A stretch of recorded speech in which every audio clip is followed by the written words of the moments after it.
The Internet of Things. This is a phrase that's been in our ears for many years, in fact, since the 90s in some climes, yet still hard to put real context to in the minds of many. The confusion around the IoT seems to be that it is so broad and so loosely defined.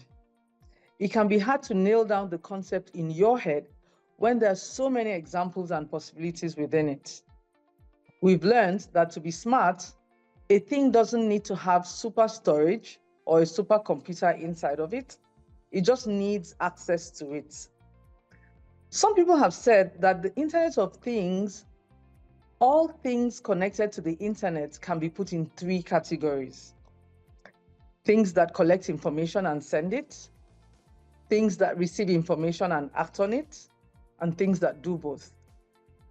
Now, to unpack this and share the real benefits of the Internet of Things, I have two guests on TechBanterz today. My first guest is Nasia Skuli Kariti. I hope I got that right. She's the CEO of Apiro Data. Nasia is a top voice on LinkedIn and an acclaimed digital transformation strategist with over 28 years experience.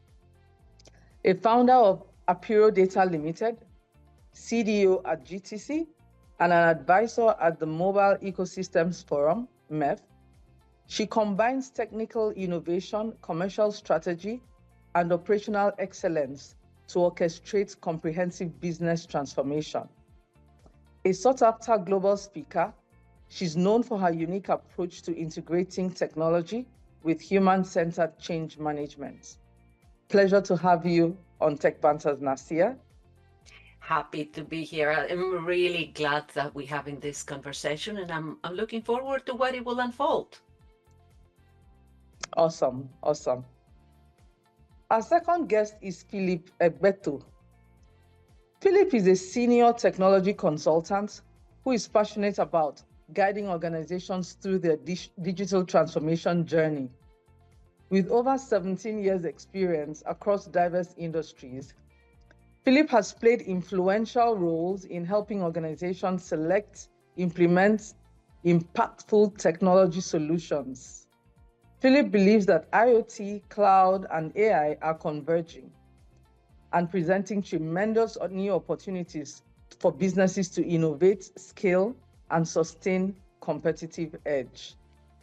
Warm welcome to you, Philip, to TechBanterz. It's a pleasure to have you. My pleasure as well. Thank you for having me, and also to Nasia. Good afternoon. Good afternoon, Good. Philip. Now, someone said in an article I read, imagine your phone before it became a smartphone. I immediately remembered my flip phones, my Nokia 3310s, and all the other flip phones I used. But tell me, Nasia, what really is the IoT? This has been a buzzword around for so long, yet it's still hard for a lot of people to put their hands to what it really is. Well, you'd be surprised how many times I've been asked this question, and I'm going to try to keep it simple, because IoT, or Internet of Things, for those that might not be familiar, is not something new. It's something that's been around for decades. However, 3-4 years ago, rather, it went through a big buzz. People were getting, by people, I mean companies, were getting into the industry. The industry itself had massive predictions of where IoT would reach. That said, let's make it simple. What is IoT? IoT, first and foremost, is not one technology. It's a conglomeration or an umbrella of different technologies, a stack of things that you would expect that, and actually you've been working on, from integration to connectivity, to analytics, to device management, and many more. So on your introduction to the session, you mentioned very well, it is connected connected devices. It's connected everything. The moment that we're making any machine or any device smart, it becomes an element of what we call the Internet of Things or the Internet of Things ecosystem. So it is machines talking to each other, and in the near future, it could involve even as humans that could have embedded elements talking to each other. So it's not just with machines. IoT has evolved to become interconnected anything. Communication in the data level of everything, and sending and exchanging data.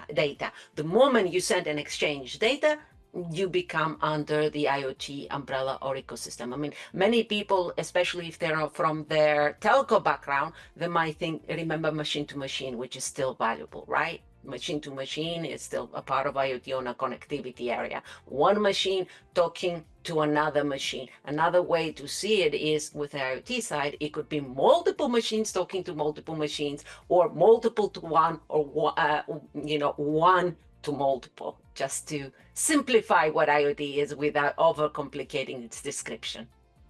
Awesome, because I was just going to say that that's the simplest way to communicate this to everyone, just keeping it simple. Now, I'm going to ask you, hopping on that, Philip, can you give some devices, some IoT devices? Can you just give an example, of what devices we could be talking about here? Yeah, so I think Nasir has really done a good job of unpacking it. But in terms of devices, it's very broad. For example, like buildings, like smart lighting, where, for example, you want to make sure that you want to conserve energy. You want to make sure that when people typically forget to turn off electricity when they are not using it, but making them smart, they can adjust based on your schedule and your time. Also, you have, we are moving to that era where you have autonomous mobility of vehicles. They actually are also IoT devices as well, but they are IoT devices on wheels. You get it? So we have broad use cases, and even when you go to the retail shop to make a purchase, the POS machine that you are using is actually an IoT device. So everywhere around us, you have our interaction with IoT in so many use cases. Yeah. Okay, great. Nasir, any additional devices you want to touch on?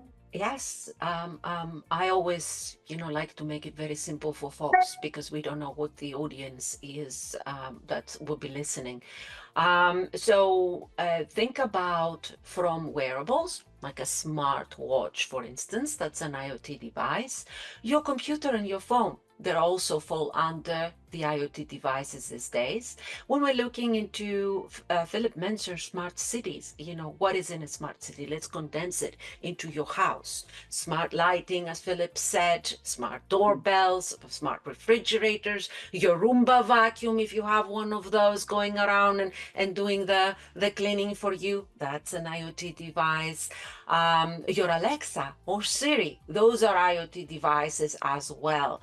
Outside that, smart vehicles, Philip mentioned, we're moving into an automated way. In mobility overall, it's a big component of the industry growth. So in the household, we go from devices that are voice enabled or devices that are remote enabled, to when we get outside of the homescape, you got smart lighting, smart benches, smart garbage containers. Then if we take it into the industrial level, then we have, when you go into an office, you could have smart desks, you can have smart air filters, checking in, checking out, all of that has been automated. Now, we can spend hours going through what devices are covered under the IoT umbrella, but I think this gives a good context to the audience.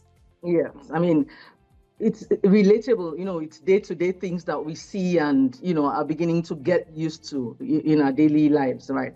Now, in our last conversations on TechBanterz, we talked about 5G, latency, and everything in between, right? So let me ask you to briefly explain the role of data and connectivity in IoT. How essential are these to the Internet of Things? Nasia, you take it first, and then I'll hear from Philip as well. Sure, sure. There is no IoT without data. The whole, existence of IoT and interconnectivity, by interconnectivity, I mean everything being connected, devices being connected, as we covered previously, is to gather data. So it's all the data that is being generated by all the devices, the machines, and everything that we gave the examples. That's IoT. That's the data that you gather. Then you need to analyze it, and then you need to take some actions on the data that you analyze and you gathered. And that's where the benefit that you will be receiving from this interconnectivity. So there is no differentiation. IoT and data go hand in hand. Otherwise, it's not an IoT device. I agree. Yeah. Philip, would you like to add something to that? Yes, I mean, like Nasia said, IoT devices typically generate a lot of data, and most often this data need to be processed and analyzed somewhere. And the network, the connectivity is the bridge. The way I will explain it is this: if you have a car and you have an intention to move from point A to point B, right? You need a road to that the car is going to drive on. So the connectivity is that road that your vehicle is going to drive on, so that you can achieve your intent. So, and also that is just first half of it. There is also a second half. It's not just for the device to send their data to a central point for processing. There are also use cases whereby you need to make the device carry out certain actions for you, right? So you also need a network to be a place to carry your intent, to transmit your command from the command center to the device, so that maybe you want to reboot the device, you want to adjust the condition. You always need a network to be that intermediator.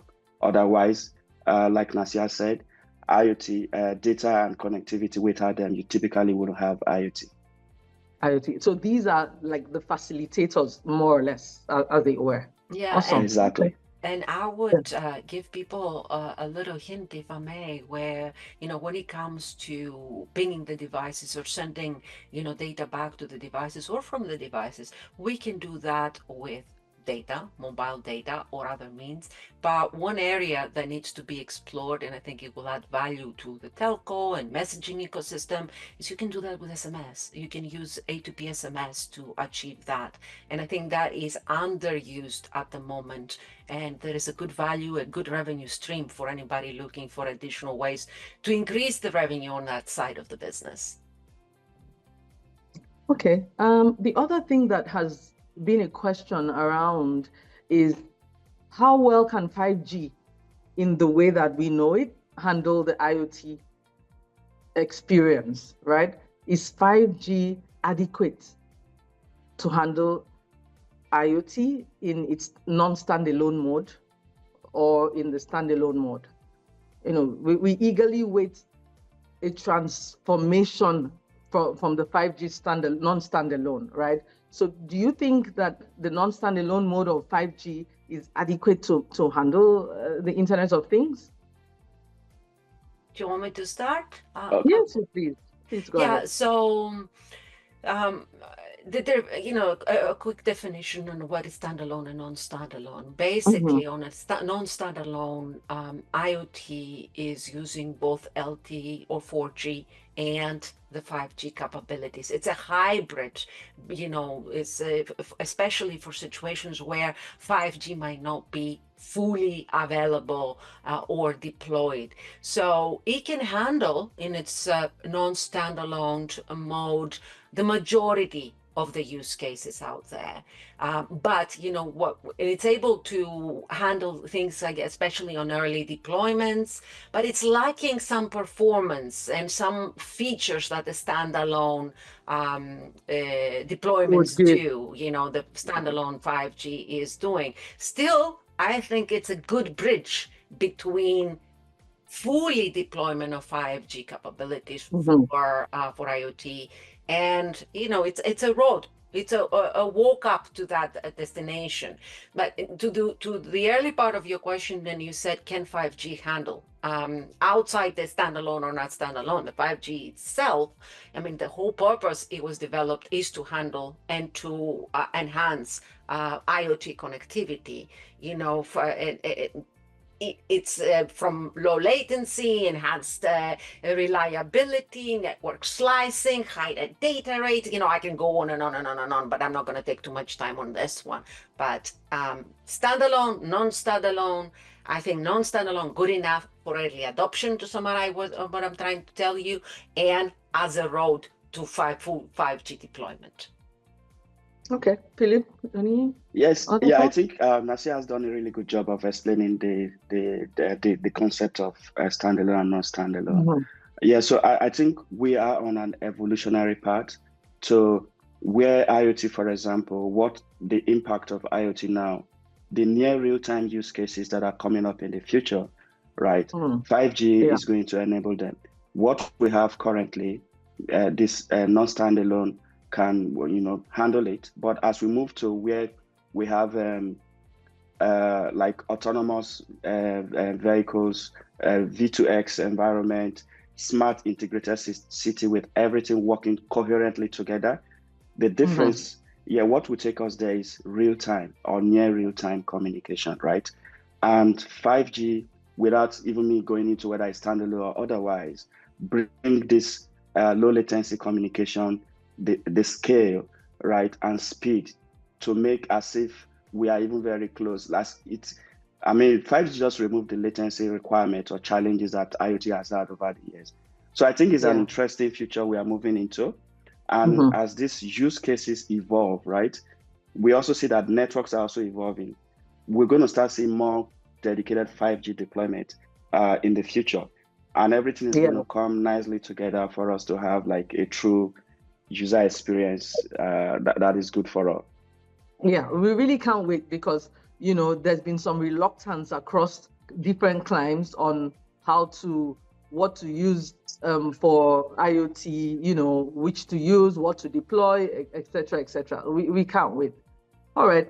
Now, another buzz phrase that has been the AI, right? Not so much of a buzz anymore, but just need some clarity. And in different spheres, it's different things to different people. In your view, how do you address the concept of AI as an industry disruptor, Nasia? How does it change the landscape of connectivity as we know it? It's you nailed it there when you said industry disruptor. Although it's like, you know, it's become popularized AI, that is in the past couple of years with ChatGPT or conversational AI. Because there's more agents out there, or more chatbots, but conversational AI popularized the awareness, I think, in majority of the population of AI. And people start using it by asking simplified questions. But when we're talking about industry disruption, absolutely, it's going to touch, and already is touching, quite a big segment of every industry, and it will continue to do so. For instance, it revolutionizes connectivity, right? It enables, by it, I always mean to AI at this level. It enables networks to be more adaptive, more efficient. We're talking about self-healing networks. And when you put AI and IoT devices, everything becomes even smarter. Now, think about it as IoT provides the data, but AI is the brains, you know, behind it. It's a popular way of looking at it. Now, outside, where else, you know, AI is going to, you know, change things for us? Think about it, about edge AI. That's edge computing with AI on top of it. So you're doing the algorithmic calculations right on the device itself without having to go to a centralized point or to a cloud somewhere. intelligent network management, automated network optimization, security, and this is just on the connectivity side. Then when we're looking at business models, it's going to change what is happening around the way that we're conducting business, and that will be more data centric. It will impact all the industries, and we will be able, hopefully, to capitalize on all the data that we will be getting. However, I think there is no doubt that it's going to affect every industry. What we need to keep in mind is we need to take a human-centric approach to all of this. If we need to ensure that we don't run head first and say, well, AI, the new shiny new thing, let me jump into it, and without thinking about security, without thinking how are people gonna cope with it, are they trained enough, do we have the right infrastructure, blah blah blah blah. And the consequences that come with it as well. Yeah, exactly. Human. I always try to tell people, people first, think from that perspective. Awesome. Because I was going to ask that, and Philip, just so that you add to your response that you have in mind, I'm also more interested in what the role of AI would be in some of the industries that Nasia has touched on a bit. Yeah. So, but yeah, go ahead. Yeah. So, Nasia has made a very good explanation around that. For businesses, typically the value that AI brings to IoT environment is reduction in time to insight. You see that, for example, these IoT devices, they generate a lot of data that you need to analyze. Without AI, the time for you to actually understand what is going on is significantly way much longer. But when you bring AI into the picture, you have this clearer understanding. You are able to do more like analysis. Like this analysis, you can derive better insights that typically you wouldn't have even thought about, right? So, and also, this AI also make these machines to an extent to have some autonomous capability whereby they can be more proactive rather than reactive. You have IoT today. You have to break that down and now in what level, at what levels, let me know. Yeah. Okay, so look at this a factory today, for example. Typically, if you have series of machines that are configured to act in a particular way, right? In a reactive mode, they will just tell you, okay, maybe maintenance is due or something like that, and somebody needs to not take that action. But in a proactive mode, right? 3 machines with all the right data, they can make a decision. This robot can say, you know what, this one is about to break down. You need to go offline. This one needs to come up, and they will communicate to you exactly why this decision has been made, right? So it reduces the human intervention.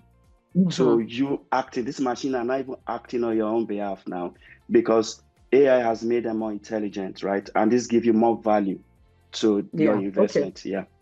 And I think that also speaks to what Nasia had mentioned about interoperability, as it were. Exactly. Not losing the human contributions, but at the same time taking full advantage of what AI offers, right? Exactly. And Adam, you mentioned industry specific examples. I'm gonna skip manufacturing or industry because Philip did a tremendous job covering and giving us an example there. But I think one area that it will be affected, and is affected already, that we ought to mention is what is happening with healthcare, right? How IoT and AI is going to affect healthcare. And I'm talking there about monitoring patients' vitals in real time and remotely. But most importantly, it will allow us to cater to more personalized medicine. So I'm envisioning a future, and it's not just me. I mean, it will be a reality, I think, in a shorter term, a lot shorter than we expect. project where each one of us will be able to talk remotely without even having to have to go to a doctor's office. The doctor proactively, using proactive or reactive that Philip explained to us, will give us, you know, almost like a recipe for health. You know, Nasia, today your vitals are at this level. You need to get rest, or you haven't moved enough this morning, this afternoon, go for a walk. This is a very simplistic view of healthcare. Then it's the internal medicine. You know, we will not be too far. The little nanites will be scanning us and sending that information back. And those nanites, of course, are part of IoT, and AI will be doing all the analysis that is giving us personalized medicine. And that's key, because to get personalized medicine today is extremely expensive in most cases. So it will reduce the cost, you know, on almost real time as and when it's needed. So, and then there's many more industries that we can cover, and people need to be aware, you know, it's affecting the elderly, which falls under the healthcare as well. A lot of countries are facing this big problem with aging population. And, you know, if we take, you know, people that are of a certain age, but we don't want to go to a home, we want to stay, we want our independence. You know, so we do not want somebody to be looking at us with a camera. So there's many things with AI and IoT. You can provide support and peace of mind to both families and the individual and the carers and so on and so forth. And of course, so I guess, Nasia, not to cut you short, I guess the real investments or the cost would be around the devices, and then maybe just data, you know, keeping the cost of medical care or healthcare low. Then at that point, everything will be as a service. The device itself will be part to your monthly fee that you pay. The same like you with exactly, subscription. So, and the cost of the devices, because the cost of the chips is being reduced year over year. So the device itself, depending if we're talking about B2C or B2B or industrial, you know, type of implementations, it will vary. But at least for the common person, it will not be the device per se. It will be subscription. It will be available in different levels for different people. Awesome. Now, Philip, I'll just ask you quickly before I move to Nasia. Do you see cyber attacks as a threat to IoT, and what mitigations do we have? Yeah, so I think that's a very important question, especially in the season that we are. Obviously, cyber attack is a concern, not just for IoT, but for many other IT environments. But in case of IoT, cyber attack typically, you know, IoT devices don't have the same level of capabilities in terms of processing and computing for manufacturers to put sophisticated algorithm on board. So threat actors, what I mean by that are maybe criminals, right? Easily leverage these low-cost devices and, you know, make them to do what ideally they shouldn't be doing. But I don't think that is that really should be like a drawback to anybody considering IoT, because if you carefully think about the setup, if you tune it properly, if you have a risk awareness approach, and you can take actions to really design your IoT solution in a way that you minimize or even remove these threats that they don't really impact your business. So, but over time, yes. Over time, what we'll be seeing is like the industry is coming together to actually address security as a key concern, and they are building protocols. Like GSMA, for example, has dedicated a standing working project for this, and it will improve IoT security for everybody as we move along. Yeah, okay. And Nasia, what other drawbacks are there? People have said things like large data sets are a drawback. Others have said things like coexistence. Are these really issues to worry about alongside security threats? Yes and no. Let me explain what I mean by that. looking at the security, there is a lot of areas that will affect, and it's actually the number one concern with IoT at the moment, and mitigating security.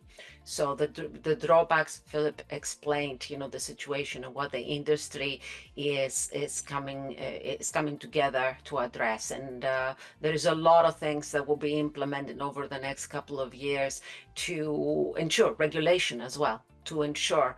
But when it comes to big data sets, of course, if that takes a lot of processing power. So how do you manage that? And of course, we at the moment, and what energy. So the drawbacks of IoT is multilateral. But the benefits are also multilateral. I mean, through our conversation, we've been talking about the efficiency that we're gaining, the productivity that we are gaining, right? Making our lives easier. And I'm just going to keep it a little bit short, just to ensure that also I allow Philip to have something to say afterwards. So these are some of the key benefits, right, when we're looking at the interconnectivity and IoT. But when it comes to the drawbacks, is the security, is the data, is the know-how, is the identity or privacy. It's not just like cybersecurity, but also is the privacy and what happens, with all that. All my data, it could become available to a cyber criminal, and digital identity is a key thing now, and it will become even key. It will be our wallets, and as we're moving into a more decentralized world, it will become even more prevalent. I think what is happening. So the drawbacks can be mitigated. They can be mitigated if we are aware of what they are and what steps we need to take. They're there. Like with any industry, you have challenges that you need to overcome. Of course.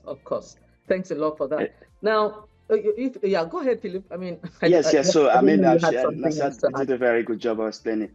One thing that we typically would tell business leaders, right, who have this concern. The first thing is that, there's no environment that doesn't have risk, and there is nothing like 100% security, right? It is the approach and the behavior and the practice that you put in place that either that minimize or even eliminate this risk, right? So it's good to start thinking about security from the foundation of building the IoT solution, right? That way, you typically wouldn't really have regrets or challenges that will overwhelm you as you go along, right? So IoT and security is a concern, but the design will determine how those concerns are addressed as we evolve. Okay. Thanks a lot. Thanks. I'll just ask one last question before I give you opportunities to make your predictions. I'd like you to make quick predictions on, what you see the next moving forward. Now, how do you see, what benefits do you think are the most significant, in the coming days? What I want you to make a prediction. What major change do you foresee? Coming in the coming days or years or weeks, or walk us through your predictions, Nasia. Any predictions on what will happen with IoT? A few things, but do you want me to cover the benefits that I see in the coming years or my prediction? I can do both. Both. Yes. All right. So the benefits that I see, that would be affecting us is, I mentioned earlier, the enhanced convenience. We talked about smart cities, smart homes, smart energy, managing waste, personalized healthcare, education, sustainability, and the environment. That's key.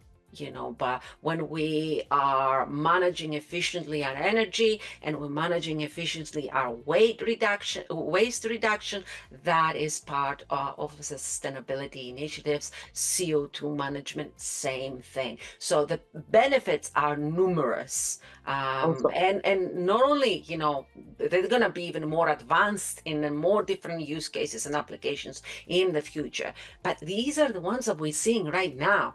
Today, it's happening right now. It's not like a pipe dream for the future. Now, in terms of predictions, Predictions. Yeah. You love that, yeah, predictions. There is so many things that I can say, and I wish I had like a magic ball. I would be a very rich woman if I had that.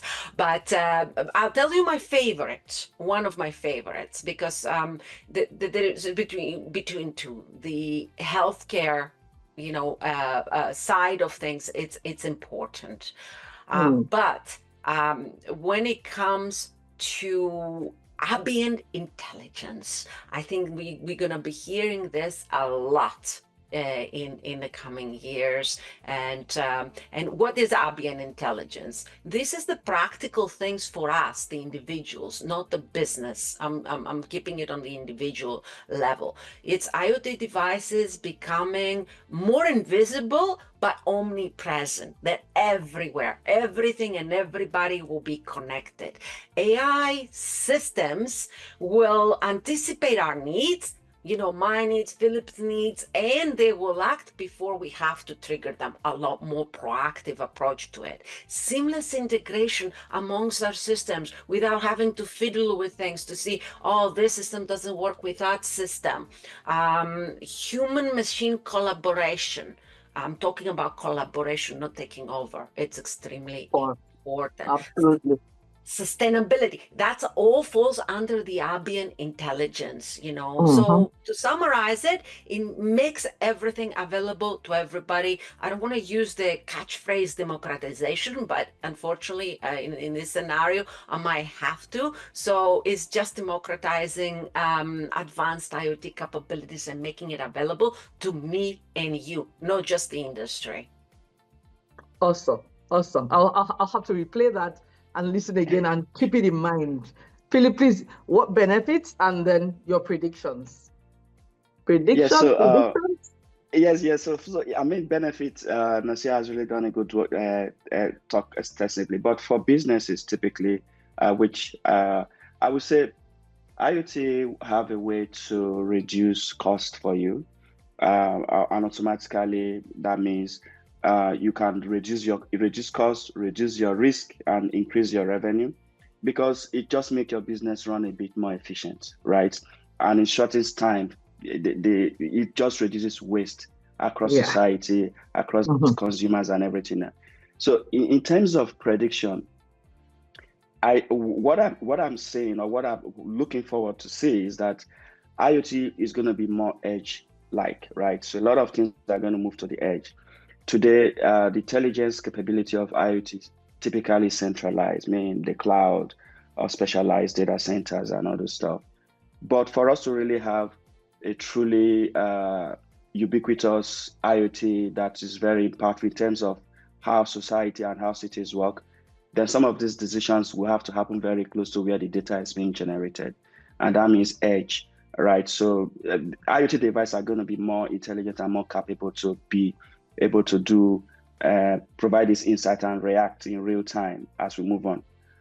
The other one that I will also predict is a bit surprising and a bit controversial. Nasia has talked, she talked about human-machine collaboration, right? But I see a trend that I'm going to call biological IoT, right? And what that means is this: if you see a company like Neuralink, right, where they implant a device in the brain, so that people with